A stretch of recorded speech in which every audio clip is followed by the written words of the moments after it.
with Morgan Otier and Kyle Keel. This is Quad Cities Live. Today on the show, Niabi Zoo is opening its gates to rescued animals with nowhere else to go. We'll show you how the zoo is becoming a safe haven for wildlife in need. And you've probably already seen her reporting on air. We will get to know one of KWQC TV6's newest team members, Madeline Gillespie.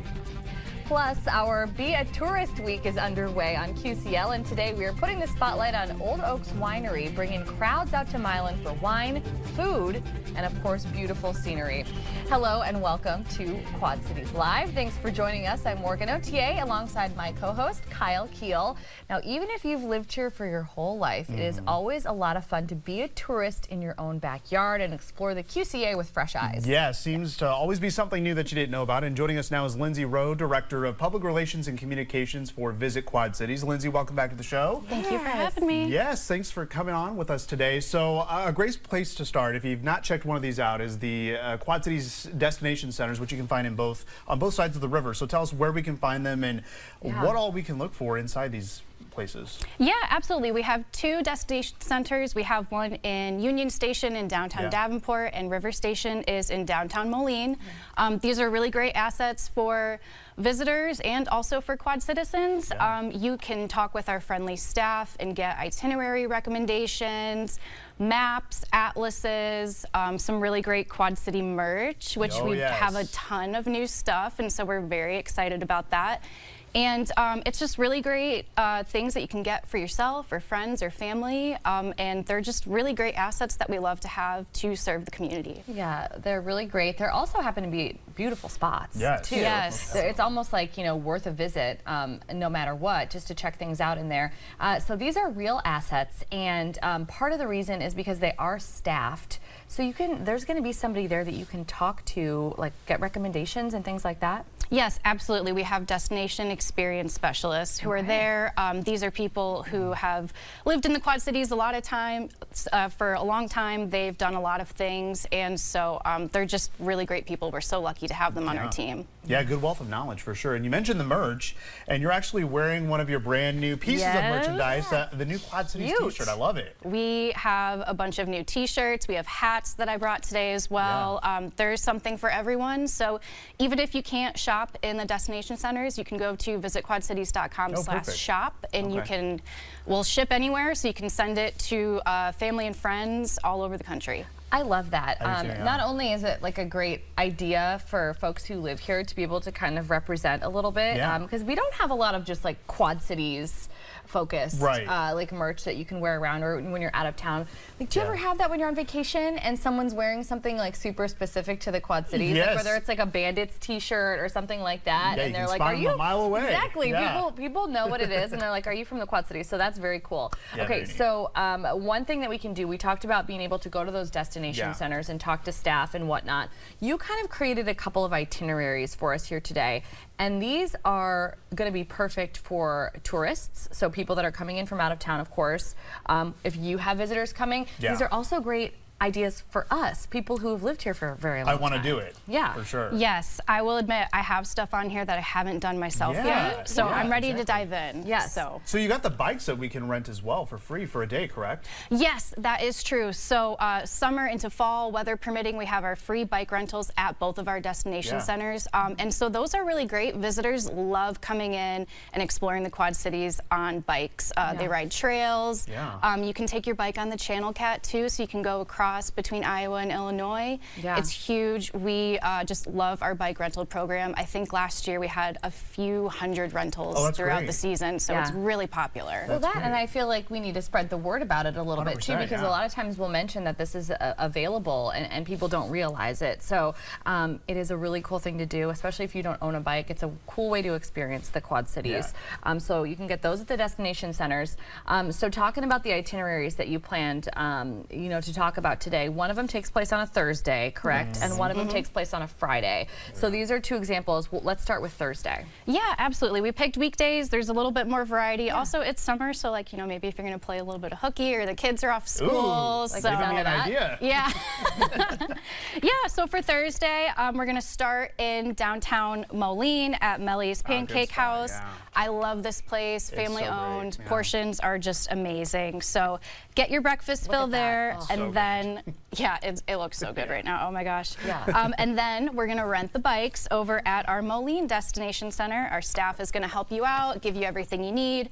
We give away some water. You know, if it's really hot like today, you want to stay hydrated while you're riding. That's nice, And then you can take a short ride on the riverfront trails and then get on the Channel Cat and then ride that to the Village of East Davenport and check out some public art Yeah. in Lindsay Park, which is a really great asset. And then, this is what I'm excited about. You can ride about a mile on the Riverfront Trail and then go to Isabel Bloom Studios. Oh, yes. And take a tour. That's what we're seeing here. You know, yeah. everybody loves Isabel Bloom, They do, but yeah. it's one of those things, you know, if you've lived here your whole life, you might not know how they're made. I mean, Yeah. the behind the scenes of it is very fascinating. So yeah, I would Yeah. highly recommend doing that. I've not personally seen it, but I've seen a video of it, so I Same. can only imagine in person what that's kind of yeah. like. Yeah, that you can do that. And you mentioned too, like about a mile down the road. I'm glad that you said that and you put those stamps in there because a lot of stuff is a lot closer than we think Oh, it is. 100%, yeah. And especially if you're on a bike.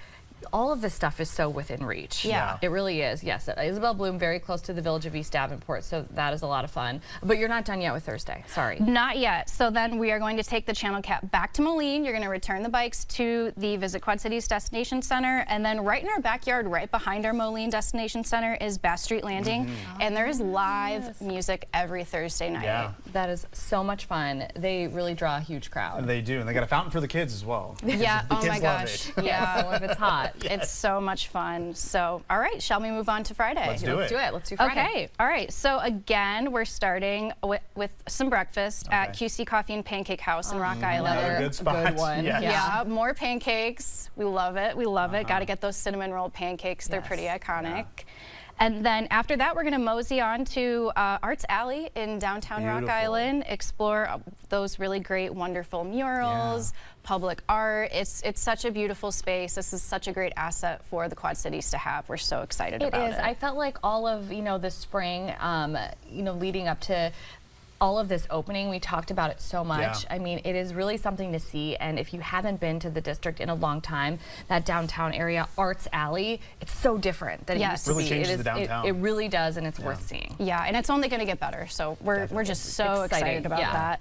So after that, we are going to mosey on to the Dear Wyman House in the Butterworth Center. They offer tours as well. So, it's the Quad Cities. We're always talking about John Deere. Yes. And this is a huge asset for the legacy of the Deere family. So it's a really fun and interesting place to just learn more about that history and experience a part of John Deere that you maybe never have before. Yeah. So, and then finally, over the river, and then we are going to go to a River Bandits game at Of course we Ryan are, Park. yeah. Classic QC summer vibes. Great Yes. way to end the day. It And is both of these wonderful. itineraries, I mean, they cover both sides of the river. Yes. Yeah, we love love that. the bridge is an asset. It's not a barrier. Oh, it certainly is. It yes. is. It allows you to experience so much. So I love both itineraries. You That could was do that great. this week. There you go, Do yeah. that this week. Easy, It's only yeah. Wednesday, so Yeah. Do it get tomorrow. it on the Yes. agenda for tomorrow. Okay, and if you want to take a look at a full calendar of events that are happening every day in the Quad Cities, just head to visitquadcities.com. At the top of that page, you're going to find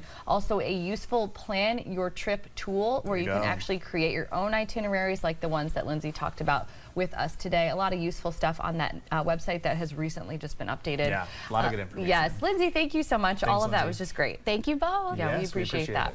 Well, coming up next on Quad Cities Live, we'll meet one of the newest members to join the TV6 family. We'll learn a little more about KWQC multimedia journalist Madeline Gillespie next. You're watching Quad Cities Live.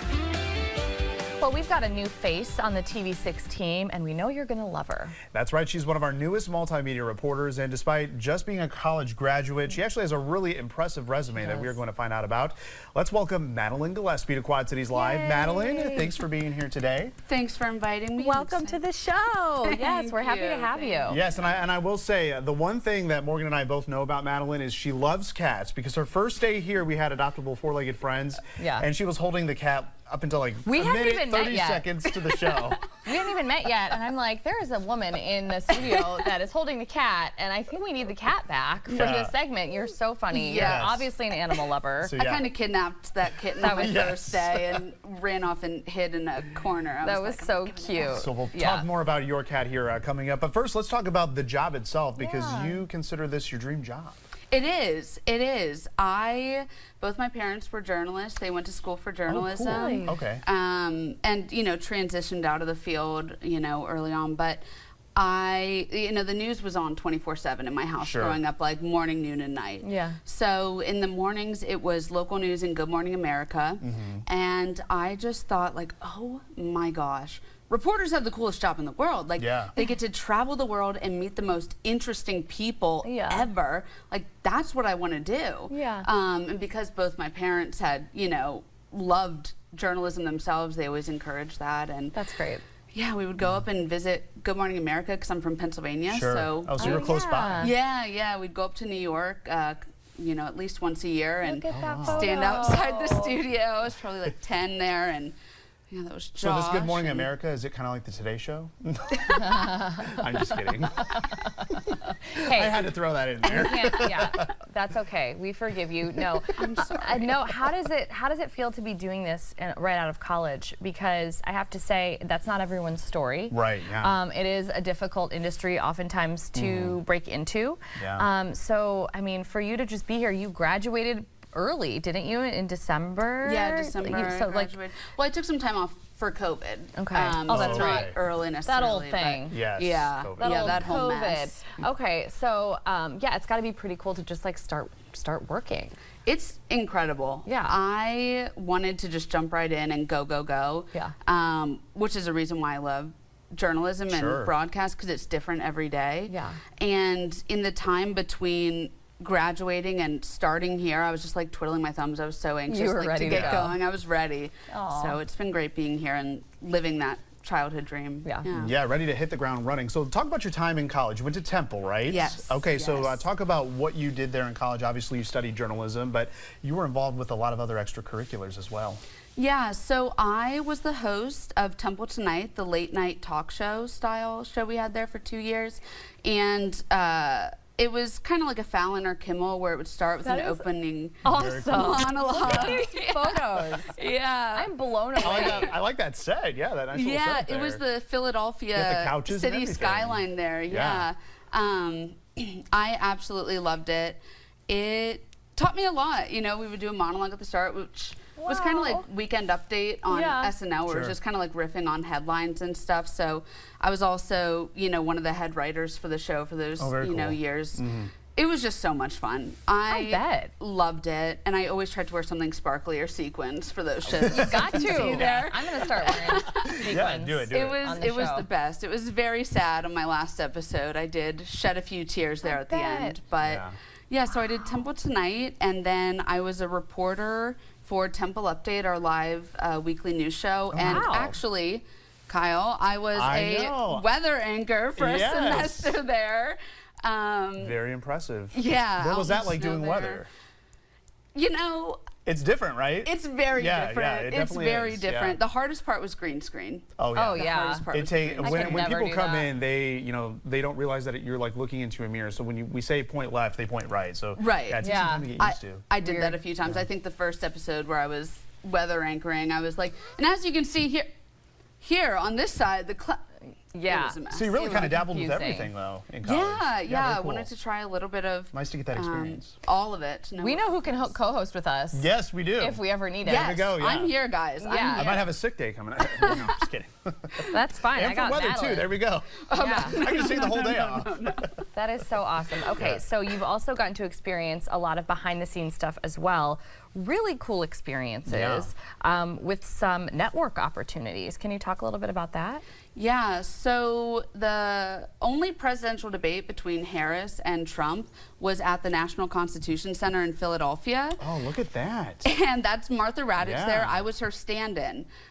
So I was working as a production kind of assistant there, helping with all the setup in the week leading up to, and then the night of the debate, and like the week after with all the takedown and stuff. And, you know, they knew I love broadcasting. What And a so we cool would do kind experience. of like run throughs of shows so that all the cameras could kind of Sure. get Practice. their angles and switching and Primetime the lighting. TV. Yeah, so I was Martha Raddatz's stand-in. I had my bib there, and that's one of the podiums that was Yeah. at the debate. Gotten to go in there, but Very cool. when Martha Raddatz actually showed up and took her spot back, I was like, Martha, come on, I'm Martha now. Like, don't do this to First me. name basis. I could see her saying that. Exactly. I could see you saying that Yes. too. Absolutely. All right, so we've gotten to know a little bit of your professional background. So tell us a little bit more about yourself and your family family, yeah. specifically. Yeah, so I am from a smaller town in PA. I'm from Mechanicsburg, Pennsylvania, but I'm a Philly girl at heart. You know, lived there for 5 years for school, and my wonderful mom there, I adore her, and I'm super close with my nanny as well, who's in the middle there, my grandma. And That's what I call my grandma. really? Yep. Yep. I love her, and I'm super close with her and my aunt, my cousin in that picture.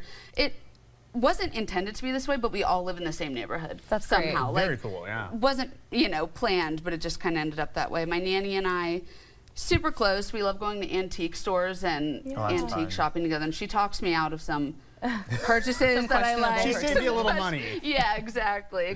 Great. And- Well, you also have 2 cats, more than one Yes. cat. Okay. Oh, there they are. They're- Yeah. Oh, how What are cute. their names? That's Dasher, the gray one, and Raven They're is so all Dasher. black. Cute. They're my babies. You know, Raven. As a disco ball. Yeah. Yes, so disco, that's a whole thing. I have instilled in Raven from a very early age that disco will never die. No, it You know, certainly I won't. think that's Teaching a very, her right. yes, a very important value to teach her, and she loves pink, obviously, just like me. So, and then Dasher, he's a boy, and he's very much a younger brother type of stereotype, always in her face, Yeah. always. Always annoying her. Yes. He Yeah. looks a little mischievous He there. is. He's insane, They're and I cute. love him. They're But very cute. All right, so you also love to travel as well. You've done a lot of traveling. I do. So after I graduated from school, I spent about a month and a half in Europe. Look at that. Ticked off 10 countries from my list. What? Yeah. That's 10 amazing. countries. Yeah, so started in London, then went to France, Monaco, Germany, Switzerland, French Riviera, Spain, the Netherlands, and the Czech Republic. Oh my Wow. gosh. It was That's quite the list there. Madeline, It that was is awesome. And I'm sure these pictures just don't do it justice. I They can't don't even imagine at how all. breathtaking it is being there. Look at that. And going in the off season, I mean, there was no one at the Trevi Fountain. Like normally, you can't get a picture with no one in the background Sure. there, but it was incredible. How And lucky. Mount Yeah. Lucerne in Switzerland there, Oh my it was gosh. just gorgeous and such a great experience. I And wanna do this. actually, I do yeah. too. I'm like, Come I'm a with little me next jealous time. here. Come Yeah. with me. We'll We'll do a come show with you. overseas. There We'll we do go. one from Love that. abroad. Love But that idea. you. I actually got my job offer from Beth while I was in Europe. Wow. What a place to be. I mean, it was already a great trip, and then you found out you're coming home to a job. That's Exactly, great. exactly. Oh my gosh. Well, that is great. We're so excited to have you as part of the Yes. newsroom. You are just so much fun already. Are there stories that you are excited to tell in the newsroom? Do you like certain things more, like investigative or feature stories or anything like that? It's tough. I like having a good mix, you know, a good I'm balance. with you. I agree. I like doing a lot of hard news, you know, in school, especially being there during an election Oh, sure. year. Yeah. You know, I went up to New Hampshire to cover the primaries there while I was at Temple. Wow. So I like covering politics and kind of like social movements, you know, protests and everything. Okay. But I do love a good feel-good story, like the kittens. You know, I'll take any Oh. cat story or animal Absolutely. story. Yeah. I think we all like to do that every once in a while, great. right? Yeah, That's just a great. little break Exactly. from the norm. Well, if you want to stay up to date with Madeline's reporting, you can obviously watch her on our newscast during the evening, and you can also follow her on Facebook. Just search her name, Madeline Gillespie.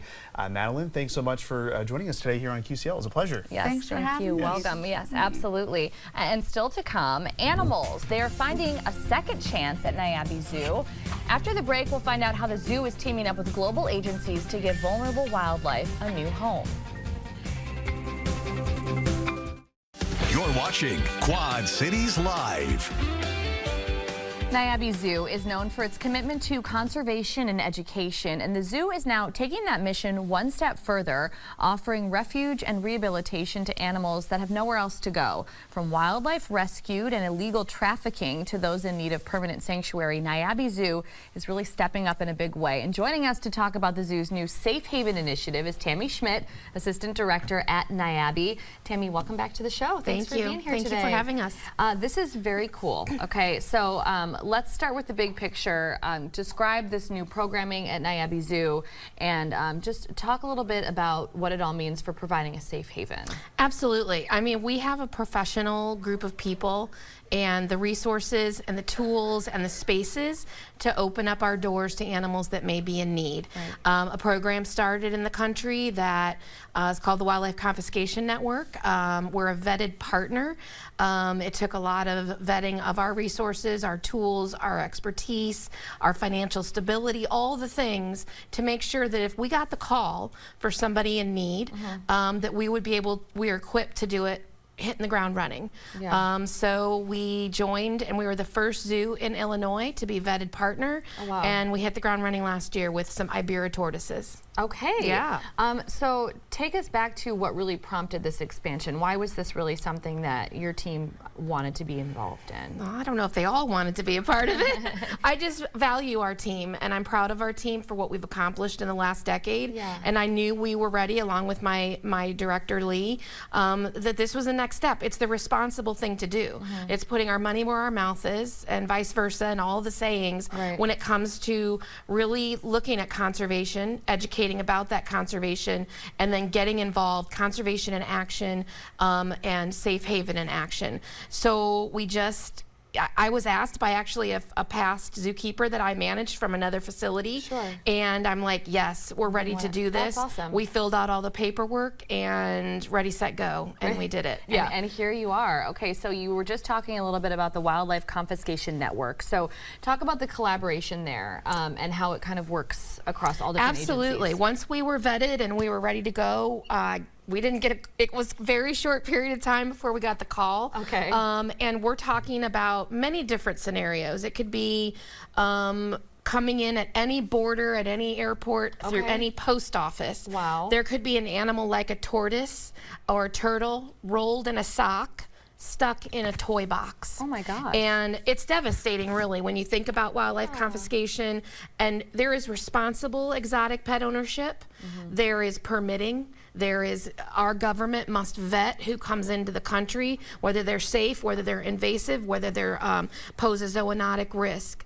There's responsible ways to do that. Yeah. But there are irresponsible ways where folks will go out into a range country and just pluck them right out of the environment. That's taking siblings, neonates away. That's taking parents away. That's really taking pegs out of an environment and making it an unstable situation. Then they come to our border, and we have, thankfully, parameters in place with the United States Fish and Wildlife Service, the United States Department of Agriculture, other zoo facilities, aquariums. We get the call. It could be Fish and Wildlife Service. Sure. They're like, we have 200 of these, and we need placement, whether it's temporary, whether it's a forever home. Yeah. Some of these are criminal cases because they've been illegally taken out of their home country. They're brought into our country illegally without maybe the right permit. They're invasive. They are a zoonotic issue to our other animals in our country, and so there are some animals I can't even talk about with you today because there's a chain of custody and there's a criminal investigation. Wow. But others, like the white tree frog that we see here, that's sort of like a puddle of Jabba the Hutt and a smiling amphibian all at once, or our red-handed tamarins, or our Central American redback squirrel monkeys. So it's really it's a serious situation. But because we have empathy, because we have the expertise, and because we have the professionalism, we're ready to step in when we can. That's really, really cool. Yeah. Amazing. And so the photos of the animals that we just saw on the screen, are those all animals that you have taken in? Yes, so those little turtles were the first animals. We got Yeah. we brought in 6 Ibera tortoises. They're also known as Greek tortoises. They were our first animals. They were the size of a 50-cent piece when they came Aw. in. So they weren't ready to leave their native habitats. So they're brought in and we raise them. We're measuring their shells and we're weighing them. We're making sure they're getting the proper nutrition. So you can actually see them now. They ended up staying with us as a forever Oh, home. that's great. And they're at the reptile house. If you like They're at the reptiles and you're reptiles. ready to You walk see in, these guys here. and you can see that they have little markers on the top of their shells so that we could monitor their growth. Okay. It's so important with reptiles, especially tortoises, that they're getting the proper nutrition so that you are making sure that their shell is perfect for their species. Okay, and so all the animals that we saw on screen, are we able to visit those animals currently Absolutely. at Niabi Zoo? Yes. That is Yes. so fun. Yes. Okay, so Yeah. what's my frogs, what's it called? Those are White's tree frogs from Australia. Frogs from Australia. That's who I'm going to go. And they're an invasive species, so they are. But that actually, those specific animals, along with our new Asian short-clawed otters, came from an aquarium that hit on hard times and had to close. And they Okay. needed forever homes for thousands of animals. Wow. So we were able to step in and bring in the White's tree frog, the Asian short-clawed otter, some axolotls, which are a favorite of Oh, folks. they are, yeah. And 150 koi that now Wow. live in our pond and are just loving life because they got to go Tammy. into the wild. So That is so super yes. cool. Well, visitors at Niabi Zoo, they can learn more about many of these animals throughout the summer. Niabi is open Tuesdays through Sundays from 10 a.m. to 5 p.m. And if you want to learn more about this specific initiative or just purchase admission to the zoo, visit niabizoo.com. You can learn more there. Tammy, this is fun. Thank you so much. Thank you for Appreciate asking you being about our here. program. Yes, absolutely. And we've got much more to come in our second half hour, a place where Napa Valley meets Midwestern charm. Find out how Old Oaks Winery is bringing handcrafted California wines and stunning event spaces to the QCA. Plus, Innkeeper's fresh roasted coffee in Galesburg, Illinois. It's brewing more than a morning pick-me-up. Find out what makes this longtime cafe a destination on Seminary Street. And we are keeping an eye on all the outdoor activities happening this weekend. Of course, you're going to want to know if the weather will cooperate. We'll let you know coming up in your First Alert forecast in the second half of Quad Cities Live. Accurate and reliable. This is your First Alert forecast with meteorologist Kyle Keel. Well, once again, we are back with the heat and humidity. Temperatures close to 90, feeling close to 100 degrees. And yes, we're having some storms pop off here this afternoon. And one of those storms we can see just off to the south of the Quad Cities. Oh, look at that rain shaft here. This is a storm that is right around Edgington there in southern Rock Island County. This should be in the Quad Cities metro within the next half hour to 45 minutes, at least parts of the metro. Heavy rain going to be the primary threat out of these. And we have a little bit of wind outside of those storms on the Everywhere Camera Network. You can certainly see that here on our Bettendorf camera. But yes, we do have those scattered storms about. Some of those storms could actually produce maybe a few funnel clouds. Fortunately, the environment is not suitable for tornadoes, but like last week, there could be one that gets a little bit close to the ground. If they do so, it'll be very brief, but just a few funnel clouds. We'll keep a first alert day here until 7 o'clock. Some of the stronger storms could contain hail and maybe some gusty wind up to 50 or 60 miles per hour. And of course, we've got those heat indices that are going to be upwards of 100 degrees or warmer. So let's look at the storms right now on First Alert live Doppler radar. Again, they're scattered about across the area. Looks like we got one that just popped up northeast of Clinton there in portions of Carroll County. But the strongest storm right now moving through Princeton and Bureau County, and especially the north side of Princeton heading into Dover. That's where we have some really strong winds coming out of the storm, maybe upwards of 40 to 50 miles per hour. Certainly a lot of very heavy rainfall. Also have a storm moving into the LaSalle area. Back toward Henry County, you can see that we have a storm that just kind of fell apart there between Cambridge and Axton, kind of put some outflow out there, so likely some gusty winds heading into Orion up toward Kelowna and Cleveland.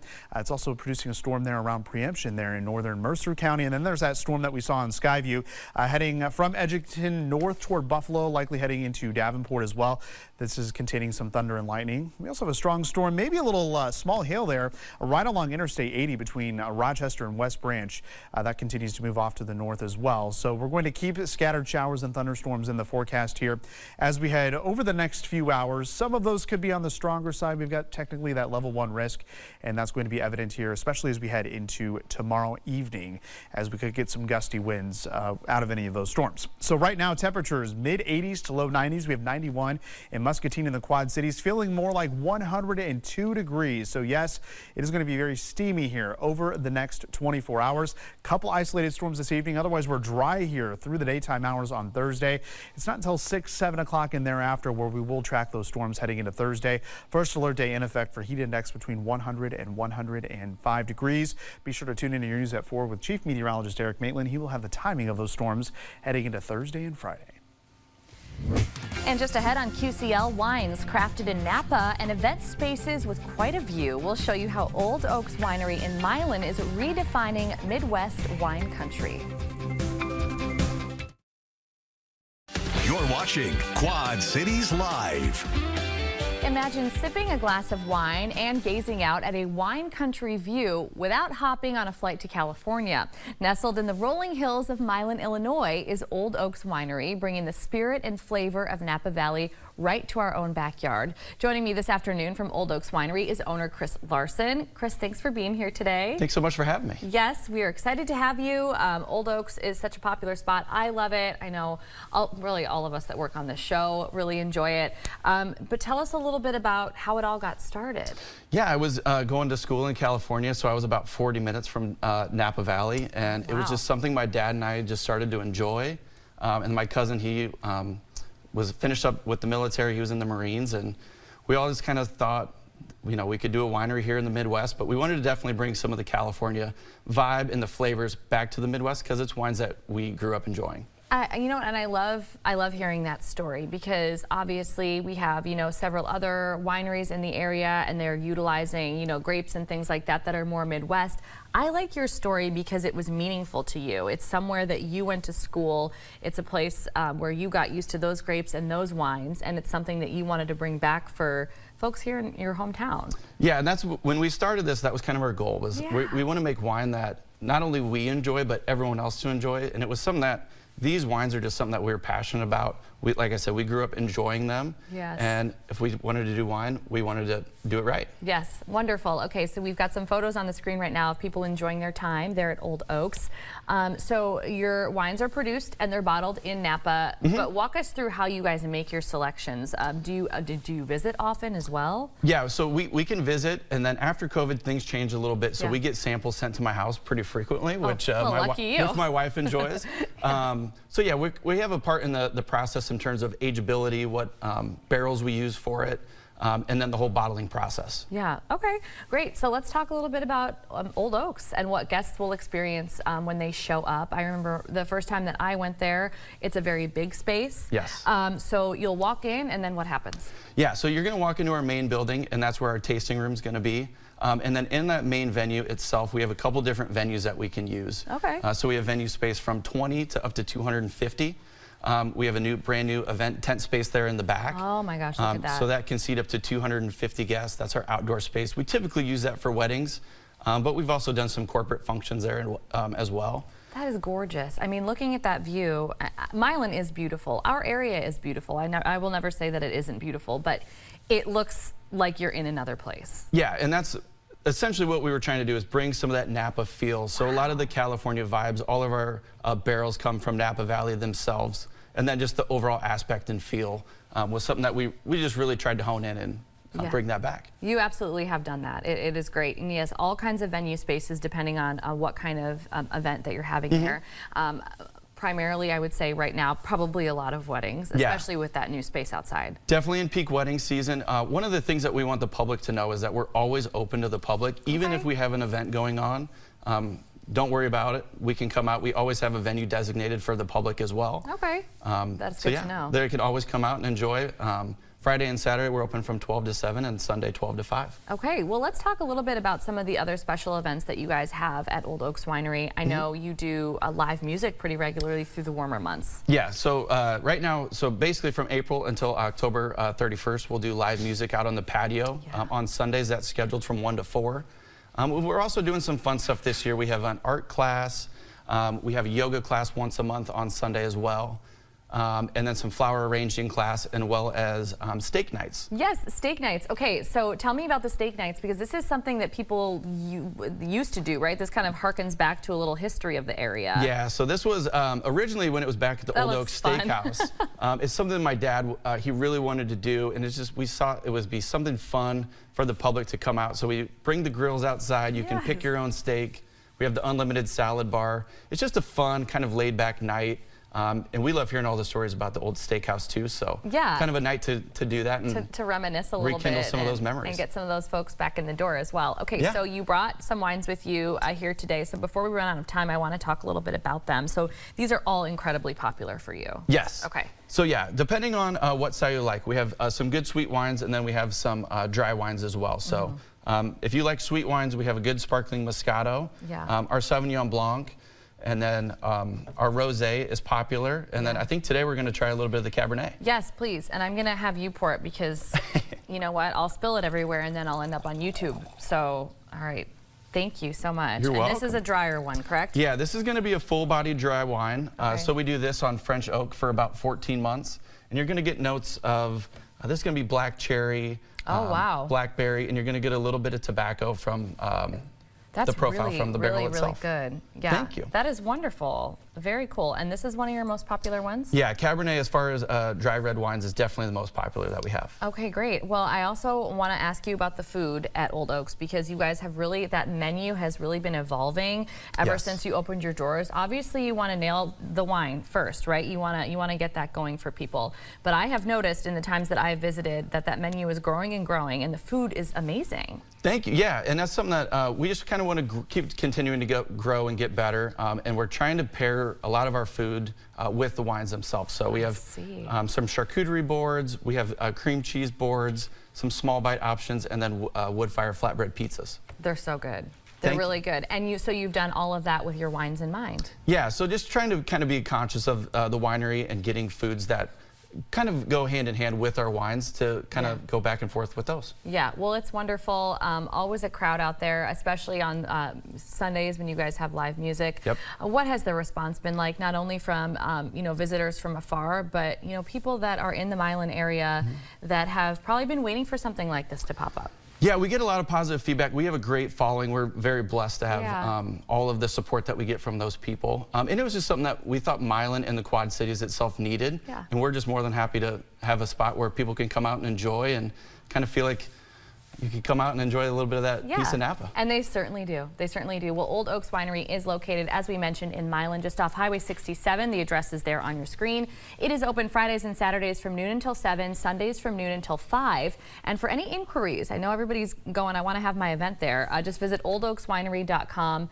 And of course, be sure to give them a follow on Facebook, all social media. Chris, thank you so much for being here. Thank you so much for having me. We really appreciate it. And still to come on QCL, how a longtime local coffee shop in Galesburg keeps things fresh, creative, and deeply rooted in the community. More on Innkeeper's fresh roasted coffee coming up next.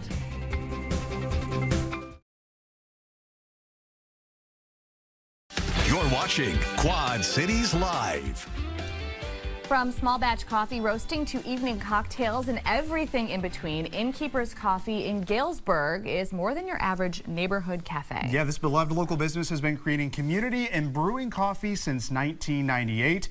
Joining us now is the co-owner of the business, Jessica Ketchum. Jessica, thank you so much for making the trip up I-74 to Quad Cities Live today. We really appreciate it. Happy to be here. Yeah, so more than 25 years in the Galesburg community, but you and your husband, Ben, have owned the shop or owned the business since 21. So this has really been a staple in the Galesburg community for all these years. Absolutely, absolutely. Mike and Johan, the original founders of Innkeepers, came back to the area in 1998, and it started with a single 3 to 5 pound roaster on top of a counter with no baked goods, no packaged coffees or candies. Oh, wow. So what it's grown from where they started is really spectacular. And we were talking to Jessica before the segment, and Jessica shared that she was actually the first high school student that Innkeepers hired, That is several a years ago. full, Yeah, that's full circle. Right, exactly. I must have done okay. I was going to say, so how does it feel to run the shop with your husband? It's, you know, every day is a treat. Every day is something different. It's always so much fun, so it's been I good. can imagine. Okay, so describe the atmosphere for us. People are going to want to head out, I'm sure, after seeing this segment and check it out, especially once you see these photos. I mean, it's just really beautiful, picturesque. Oh, look at that. Just a perfect. So welcoming. Yes, so warm. so welcoming. So what can folks expect when they walk in the doors? You know, it totally depends on the time of day that you come. So our mornings are your typical coffee shop where you walk in and it's the same 20 to 30 faces every morning. I and love that. Our baristas greet them by name and have their drink ready for them. So if you come in the morning and you know, the customers that are there are always quick to know that maybe you're not there every day, but they're also quick to ask, you know, where you're coming in from. Yeah. Our lunches, you know, you see a lot more unfamiliar faces for lunchtime. We bring in a different crowd, it seems like, every day for lunch. And then afternoons, it's quiet. It's kind of nice. It's a peaceful place to go and enjoy a glass of wine or come enjoy coffee with a friend. It's a lot quieter, so. I'm sold. Yes. So, I'll be there all day. Yeah, so tell us everything that we can get here. Obviously, we've got the coffee, and I tell you what, this smells great. So I'm sure that the aroma when you walk into Innkeepers in Galesburg just is wonderful. But we've got also some baked items here, too. Yeah, absolutely. So what I brought today is I brought one of our dark roast coffees. So it's our Sumatra, which is definitely a dark roast, but kind of at the middle of the line of our dark roast. Okay. And it's perfect if you're a black coffee drinker and like dark roast coffee. Yes, oh, it's so good. But then on the whole other side of the spectrum, I brought our Innkeepers iced coffee, which is very similar to an iced vanilla latte. That's what this is? Yes. Yay. Yes. And Can't go wrong with iced vanilla lattes. I was saying earlier when we were chatting before, there are some things that have absolutely never changed, and this iced coffee recipe is one of those things. So if it ain't broke, don't fix it. Exactly. Right? And it tastes amazing. What do you think? It is so good. Thank you. I'm an iced coffee girly for life. Even in like when we're negative 20 degrees outside, I need it. What else would be iced? I said yesterday, never too hot for hot coffee, never too cold for cold coffee. Absolutely. I will agree with that. I'm with you. Absolutely. Yeah, absolutely. Okay. Well, you are also selling your coffee all over the United States, which I mean, congratulations. Yes, Thank incredible. What has that been like to get all of this online for you and just hear from people not only in the United States but even internationally? Yeah, fortunately that side of the business was one that was very established before we took over. That is really so, cool. You know, the bones of the website were already built, which if you are in the tech industry, you know that is half your battle. Oh, I'm sure. Getting your processes, getting your website perfected, how it communicates with your shipping platforms, things like that. So fortunately for us, that was all done. A lot of the customer base was already built, so we roast about 16 different countries worth of coffee. Incredible. Yes, and then we flavor it. We have different flavors as well. You can buy our Jamaican Blue Mountain, which is one of our most popular specialty coffees. Ooh, okay. We've got Keurig cups. We've got everything all that you can purchase through our website. Well, that's great, and I want to mention something too because we didn't get to talk a lot about the food. But for anybody that wants to make a trip out, you have a really established menu as well for lunch. I mean, sandwiches, like whatever you want for breakfast and lunch, you guys have all of that there. Yes, so you can really make a day of it. Yes, absolutely. And there are so many great shops on Seminary Street. Yes. I was telling him before the show as well. You can definitely spend a whole day in Galesburg, going to all the shops downtown, visiting all the great retailers in the area. So that is wonderful. And you also support other creators in the area with pop-ups, so you definitely want to check out Innkeepers in Galesburg, located on Seminary Street. We have the address and the phone number on your screen, and you can also check out their events by following along on Facebook, or if you want to take a look at that menu Morgan was talking about, head to innkeeperscoffee.com. Jessica, thank you so much for being here today, and congratulations on taking over the successful business. Thank you. Very cool. Thanks for having me. Thank you so much, and thank you so much for watching. Your local news at 4 is coming up next.